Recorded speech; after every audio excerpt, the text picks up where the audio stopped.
Hello, this is Kirill from forexboat.com and welcome back to the course on Forex trading. Today we will talk about the Forex market participants. So here's the Forex market and who are the major players here? Well, first of all, of course, it's governments. Governments use the Forex market to meet certain economic goals, whether it's to have a lower exchange rate compared to a certain currency or a higher exchange rate. It all depends on whether the country is importing or exporting goods and many various other factors.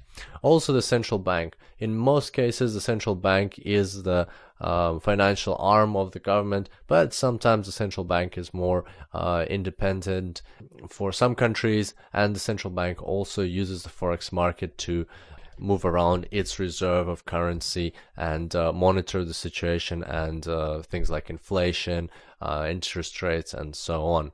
Next, we've got normal banks. Normal banks trade on the Forex market to define which exchange rates should govern the exchange of currencies. And those, like when you and I, we go to a bank and we do exchanges there or do certain transactions, those transactions are minuscule compared to what banks deal at an international level. They throw around billions, if not trillions of dollars just to make sure that they have the right currencies that they need for their activities. Also, other financial institutions participate in the Forex market, and an example of that would be the pension funds in the US. They are massive companies who have lots and lots of money, and sometimes they need to make transactions on the Forex market as well. Other players on the Forex market include normal companies such as BMW, Coca-Cola, General Motors, and any other multinational company that you can think of.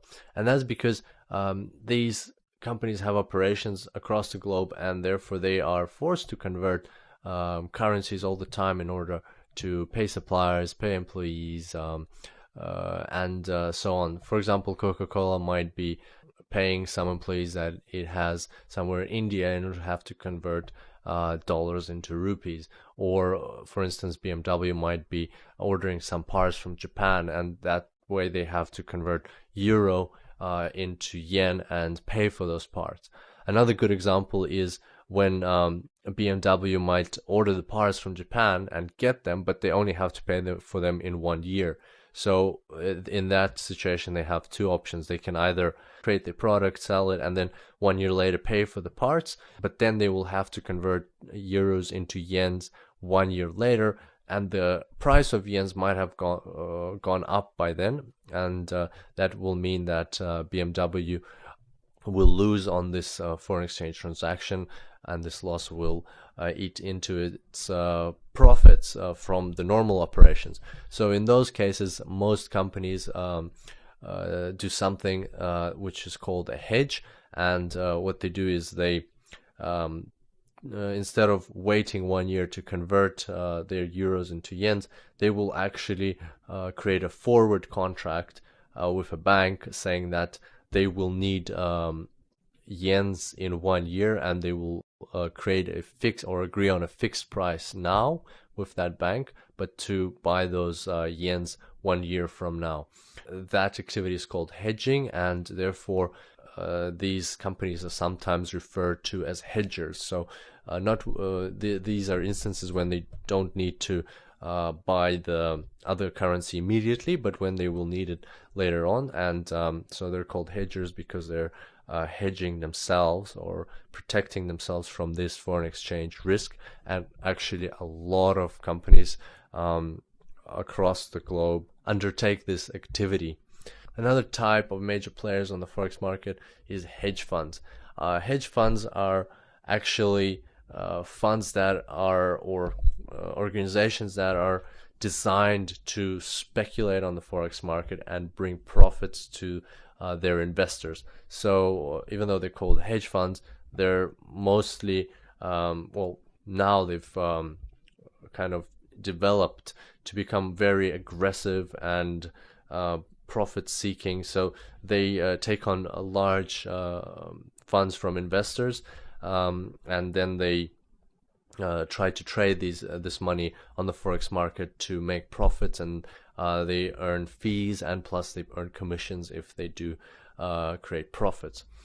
And finally, the normal traders such as you and I and George Soros, just people who speculate on the Forex market to make a profit. So they're also participants of the Forex market, and for example, George Soros was able to make over $1 billion of profit in 1 month. That's one of the reasons why what he's famous for. So all those participants together, as you can imagine, create massive volumes of money. And to be more precise, the volume of the Forex market is $5 trillion.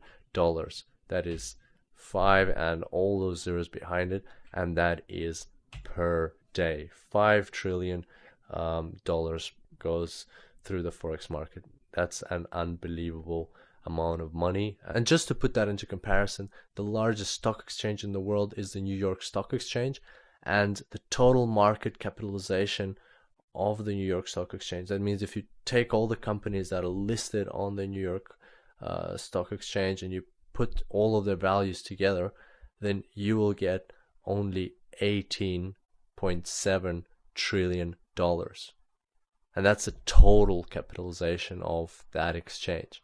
Whereas on the Forex market, you have $5 trillion going through the market per day.